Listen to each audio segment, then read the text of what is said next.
Pope in Cincinnati, you didn't, basically when Cincinnati does it, that doesn't guarantee that Louisville do it, but it opens the door for it. When the 1855 Know Nothing riots happened in Cincinnati, you had the riots happen in Louisville. When you had the riots happen in 1968, after Martin Luther King died in Cincinnati, you had them in Louisville. So right afterwards, right? So anything that Louisville, anything that Cincinnati does, Louisville won't do it until Cincinnati does it. So if Cincinnati does it, it gives an indication that Louisville may join in. There wasn't a 2001, reaction to their riots then, but we'll see. So anyways, they hated the Pope, right? So you had the 1855 Know Nothing riots, which was the Germans and the Irish and the Catholics all against the Native American, not Native Americans, the Native Americans were all dead because the white people, the white Anglo-Saxon Protestants had murdered, Tecumseh, the Shawnee, the Cherokee, Chickasaw, enslaved Africans, killed lots of Mexicans, and that's when the Germans came in and they were like, oh, how dare you, we did all this butchering and then now you're going to come here and just take all of our freedom that we created. So here's some declarations. Like a clap of thunder from a brilliant sky, the American Party has waked up millions of native-born citizens from their slumbers to contemplate the dangers which threaten their altars and their hearths. Startled from that repose of security which a conscious integrity of purpose and action inspired, they look with horror upon the uncovered snares with a stealthy foreign hand, sprang to struggle the foster mother that shelters and nurses these outcasts who fled to her bosom protection. Their symbolic hero was Sam. There's a certain personage aboard in this land at the sound of whose voice the shackles of party drop from the hands of our people. Like those of Paul and Silas at the approach of the angel, they call him Sam. But it's not Uncle Sam. His march is ever onward. He never stops except to drop a tear upon the grave of some revolutionary hero, for his heart is as tender as his nerves are strong. The creed of his faith is the constitution of his country, and Luther and Washington are his two great exemplars of religious and civil freedom. The members of the party were called Know-Nothings because they were all instructed to answer "I don't know" to all questions. There was much mystery and secrecy surrounding the organization. One recognition signs for a challenger to close one eye and then form an O with his thumb and forefinger around his nose. So you have the Know-Nothings recognition signs the challenger to close one eye, form an O with his thumb and forefinger around his nose. So it's I know nothing, right? So that's like what white people's symbol is, like, hey, I know nothing. Another was a challenger to place his hand between the buttons of his coat, elevate his thumb, right? So put it in. I'm gonna know nothing. There's other recognition signs and password slogans, rituals. Growth of the party between 1853 and 1856 was spectacular. What generally attracted people in this organization, particularly in the South, the reasons are varied, but been well covered. Suffice to say, four motives for joining seem to carry more weight than others. First, some were attracted because they feared a foreign threat to their native institutions, such as slavery. Second, others were ex-Whigs searching for a new political party in which to oppose the Democrats. Third, many sincere persons wanted to use the American Party to draw people's minds away from the explosive and divisive issue of slavery. Finally, not unimportantly, there were those who had no other motive than pure hatred against Catholics, foreigners, or both. So just racism, just hatred, right? Just xenophobia. So that's what really, xenophobia has been part of the white Anglo-Saxon Protestant from the very beginning, the fear of the other, xenophobia. So that's the ex-Whigs searching for a new political party. And then, slavery, right? They want to defend slavery. So Kentucky itself, the motive of the ex-Whigs searching for a new party has particular significance because of Henry Clay. So the great Henry Clay. The great Whig's presidential failures. He ran 3 times for president, said he'd rather be right than to be president, but he was wrong.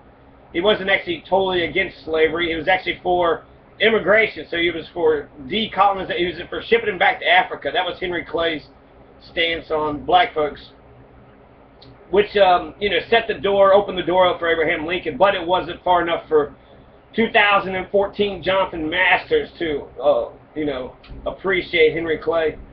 But he was huge, back during his time. He was one of the leading spokespersons, sort of like a Mitch McConnell at the time. His death in 1852 seriously hurt his party as a matter of interest. His loss of the 1844 can be attributed, at least in part, to New York's foreign vote going as a block for Polk. So when it comes to the numbers, the foreigners in New York voted for James Polk, who got us into the Mexican-American War. Henry Clay would have been the nativist, spreading the nativist flames, right, hating the foreigners. Here's what he said about his own thing. Let's see. This resulted in the Whig resentment of the foreign-born, particularly in Clay's home state of Kentucky. New York Whig Party stalwart Millard Fillmore, who as a Whig would become president in 1850 and as a know-nothing, unsuccessful presidential nominee in 1856, wrote Clay about the 1844 defeat.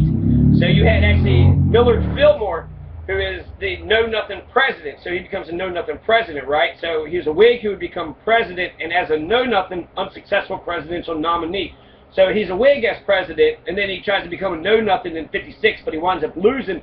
And he told Clay about that defeat of Henry Clay's, because this is Millard Fillmore, right? So the only know-nothing president tells Henry Clay the reason why he had lost was because of the abolitionists and the foreign Catholics have defeated us in New York. So they said the abolitionists, those who were against slavery, full-blown against slavery, had defeated them, and foreign Catholics defeated us in this. So they blamed it on the Catholics, and they blamed it on the anti-slavery people.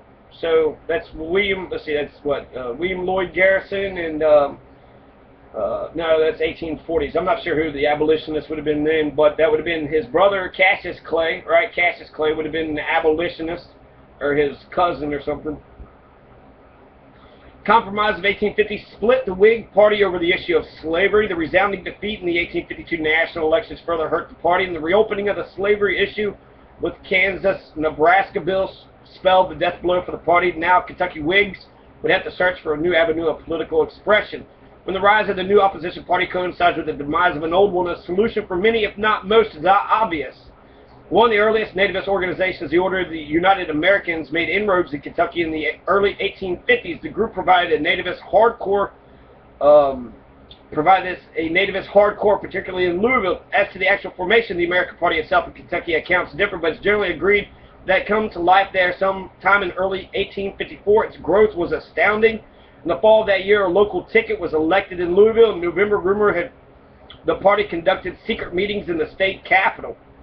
So the Know-Nothings had a meteoric rise in Kentucky. They took over Louisville, then they took over Frankfort. Spring elections in 1855 saw further gains. On April 7th, the Know-Nothing ticket won in Louisville, which elected John Barbee mayor and had lots of know-nothings behind him. There's a slight amount of rioting, but it wasn't significant. During the May 5th election, some brawling was evident, but no death ensued during this period. Louisville newspaper activity became an increasingly important contributory agent, extending the bitterness of both Democrats and know-nothings. Now this is a fascinating concept too. So in the 1855 Know-Nothing riots, in 1855 Louisville, you had lots of newspapers. You had the Daily Journal, the Ann Singer, the something, the B.O. Balder, something else, I don't know. So you had lots of German print newspapers, you had lots of English print newspapers, and they were all battling it out about who had won, you know, pushing their political sort of motives, pushing their political agenda, and then afterwards painting the perspective of what had happened with the events. So how come the 1855 Know-Nothing riots in Louisville have been suppressed? Why have they been suppressed so much? And I think that's a good question. Also, just the names, I don't know. Louisville is named after the French, the tyrant, the imperialist tyrant, and then Cincinnati was to guard the American Revolution because the Society of the Cincinnatus was a Roman statesman who went to power to fight the war. When the war was done, he stepped down and said, all right, I'm going to become a farmer. So that's what the idea of Cincinnati is we fought the American Revolution, we did the revolutionary work, we did the hard work, now let's work on being statesmen, diplomats, artists, lawyers, doctors, merchants, bakers, candlestick makers. So even though they had all those newspapers, we still somehow what happened in 1855 has been buried. In April, a foreign group was formed to oppose the Know-Nothings. It was called the Sagnicks, aka the Say Nothings. So this is the Germans' response to the Know Nothings is the Sag Nix, Say Nothings. So again, they basically copied what they was doing. Irish as well as Germans belong, but it didn't appear to be an effective counter agent. At any rate, rancor between the two opposing groups increased. A Democrat wrote, "A vile prescriptive know-nothing order, skulking in the dark and using secret oaths and low cabalistic signs and grips instead of plain American English, resorting to ciphers as a means of conducting their treasonable designs. This traitorous, anti-Republican, unmanly, light-fearing junta would needs call itself the American Party." American indeed. There's nothing American about. The vile prostitution of a glorious name ought to be apparent to every observer. American they inscribed upon their banner, and all who dare be free men as our forefathers understood the name are henceforth branded anti-American. Events now moved rapidly towards the August 6, 1855 elections in Louisville to select the governor, state officials, and local U.S. representatives to Congress. So in August 6, 1855, the Know Nothings took over City Hall. They took over Louisville. They took over, they had secret meetings in Frankfurt, but they are now deciding on the governor and the state officials and local U.S. representatives. So they wanted more Know Nothings, even though it wasn't going to directly impact the city. It was going to directly impact the state, which is subordinate. The city is subordinate to. So the prelude to violence spawned an atmosphere of hate in Louisville. At the lowest level, the Know Nothing reorganization was named Klan. It's indicative of their attitude to the post-Civil War student. As election day approached, the Know Nothing set about ruthlessly, albeit, take that word, resourcefully to gain control of the election apparatus. One of the shortcomings of the new state constitution was that it contained no provision for selecting election officials from all major parties. Okay, so let's see. The American Party controlled the court of Jefferson County, where Louisville was located. It was seen that all election officials appointees were members of that party. The Louisville city councilmen were all Know Nothings. Incumbent state attorney general James Harlan gave testimony to that council that caused it to refuse to grant additional polling, additionally polling places for the wards in which the foreigners lived. It goes without saying that the attorney general was also a Know Nothing. The election was to be held on Monday, August 6th. On Saturday evening proceeding, Know Nothings conducted a 1,500-man torchlight procession through Louisville, no doubt designed at least in part to intimidate the foreign-born voter. So that night, beforehand, you had 1,500 people with a torchlight procession. So again, they wanted to intimidate the Germans and the Irish and the Catholics. They didn't want them to vote, so they had a big old fucking mob mass with torches, right? Not a candlelight vigil, but torches. Despite the fact that the Know Nothings controlled the election machinery from top to bottom, that it wasn't enough. So just like in days of slavery, days in the Nadir era, so after slavery, you would have the entire community that would lynch a black man, right? The entire community would do it, even though, you know, clearly the blacks would be in the minority, but the white people would feel like they're doing something good by throwing a stone at the poor victim. So that's the, they controlled the entire election machinery, but it wasn't enough. They wanted basically, I guess, 100% of the vote. They had the number, limited the number of locales available for opposition voting. The foreigners were prepared to take their citizenship duty seriously. On the day before the elections, one of the anti-Know Nothing papers instructed them, naturalized citizens, you must take your papers to the polls. Remember, to facilitate the election, your naturalized papers ready. Cause no delay at the polls. Remember, you're also free men that's fully entitled to vote as if born in this country. To exercise this duty at the time is a paramount necessity as you value civil, religious liberty, as you hope to live happy in this happy land, stand boldly up against the usurpation, prescriptive policy of the Know Nothing Party. At midnight, at the beginning of the election day, executive committees of the American Party took control of the polls. Election executive committees, they were backed up by select police officers of the city, all party members. Several toughs, thugs were stationed at the doors of most polling places. Their instructions were to deny entrance to anyone not showing the sign of the party, a yellow ticket. Polls were open from 6 a.m. to 7 p.m. Most of the voting was done before noon. The first violence occurred at the polls when some prospective voters who could not come up with the yellow ticket were roughed up and prevented from casting their vote. There are even some reports of some anti-Know Nothings being stabbed.